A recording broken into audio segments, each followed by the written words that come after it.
আমরা এই মুহূর্তে কুমিল্লা থেকে ফিরছি কিশোরগঞ্জে। আমরা ভোর গত রাত 2টার সময় রওনা দিছিলাম। কাজ শেষ করে আমরা এখন ফিরতেছি কিশোরগঞ্জের দিকে। তো আমরা আস্তে আস্তে ওখানে কাজ করতে গিয়ে নেট পাই নাই। এই যে মানবেতর জীবনযাপন করছে, পানিতে ভাসছে মানুষ, এদিকে আনসাররা তাদের কোন বিবেকে তাদের মনে হলো যে এখন আমাদের অধিকার আদায়ের সময়, আমাদের বৈষম্য যেগুলো আছে সেগুলো দূর করার সময়। আপনারা 16 বছর কি মুখে ললিপপ দিয়ে বসে রয়েছিলেন? আপনাদের ভূমিকা বাংলাদেশে আছে, আপনাদের দাবি দেওয়া আছে, আপনাদের বেতন ভাতা কোনো সমস্যা থাকলে সব মেনে নিবে, আপনাদের গুলো নিবে। কিন্তু এখন কি এটা টাইম কিনা? মানে সুযোগ এখন পাইছেন। 16 বছর মুখে ললিপপ দিয়ে বসছিলেন, এখন আপনারা রাস্তাঘাটে ব্যারিকেড করতেছেন। সারা বাংলাদেশ থেকে মানুষ কুমিল্লা, ফেনী, নোয়াখালীতে যাইতেছে। এই মুহূর্তে আপনারা এই কাজটা করতে পারেন? আচ্ছা, করতে করতে জিব্রা আপনার এত লম্বা হইছে। ছাত্র জনতা, ছাত্ররা কারা? আপনিও তো সন্তানের পিতা। আপনার এই যে পরের প্রজন্ম, আপনার যে ছাত্ররা, এটাও তো এই ছাত্রদের প্রতিনিধি। তাদেরকে আপনারা কোন সাহসে মারতে গেলেন? আমি যদি খাস বাংলায় কই, ভেঙ্গুরের শাক বুঝেন?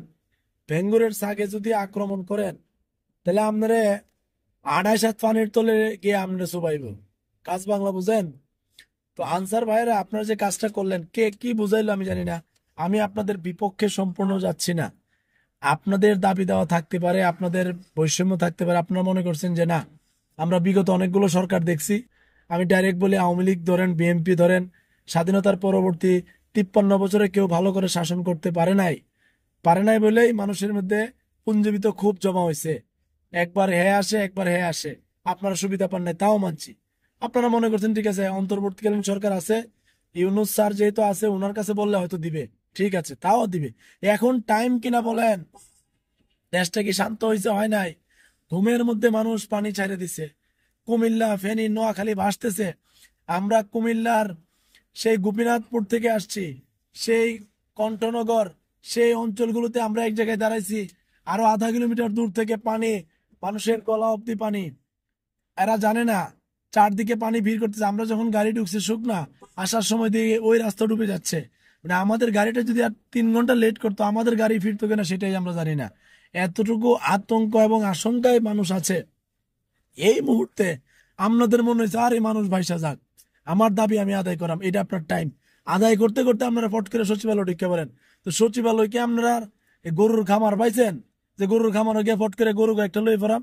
সচিবালয় একটা গুরুত্বপূর্ণ জায়গা। এখন আপনারা মন চাইলে সচিবালয়ের ভিতরে ঢুকে পড়বেন, আপনাদের দাবি দেওয়া এমন রাস্তাঘাট আটকে ফেলবেন? টাইম আছে রে ভাই।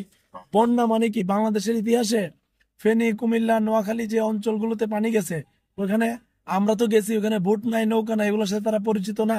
এতটা অসহায়। এই মুহূর্তে আপনারা কি করলেন? আন্দোলন করতে করতে বা রাস্তাঘাটে ত্রাণের গাড়ি আটকেতে আটকেতে ছাত্ররা মারামারি করছেন। তো ছাত্ররা ঠেলা সামলাইতে পারবেন? তারপরে বলছি, আল্লাহর হস্তে শান্ত হন। যত প্রতিষ্ঠানের যত দাবি দেওয়া আছে, এই মুহূর্তে না, আল্লাহর দোহাই, দেশ আমাদের সবার। দেশ কোনো রাজনৈতিক দলের একার না, দেশ সবার। অন্তর্বর্তীকালীন সরকার সঠিকভাবে কিছু সংস্কার করে দেওক। পরবর্তীতে কোনো জনগণের ম্যান্ডেট নিয়ে মানব সরকার ভবিষ্যতে যেন দানব না হয়ে কারো ক্ষতি না করে, এবং প্রতিহিংসা রাজনীতি থেকে দূরে আসেন। আর কত? আওয়ামী লীগ ক্ষমতাত গেলে বিএনপির ধ্বংস করবো, বিএনপি ক্ষমতা দিলে আওয়ামী লীগের ধ্বংস করবো। আরে বাবারি, এই দেশ আওয়ামী লীগ আর বিএনপির, আর আমরা সব রোহিঙ্গা। হ্যাঁ, অবস্থা এমন দাঁড়াইছে। আমরা এইসব রাজনীতি চাই না। জনগণ পুংটা কম না, জনগণ শাসক যেরকম, জনগণ যেরকম শাসক এরকম। আমরা বৌদ্ধিক চাইছি। আমরা কিছু সংস্কার চাই।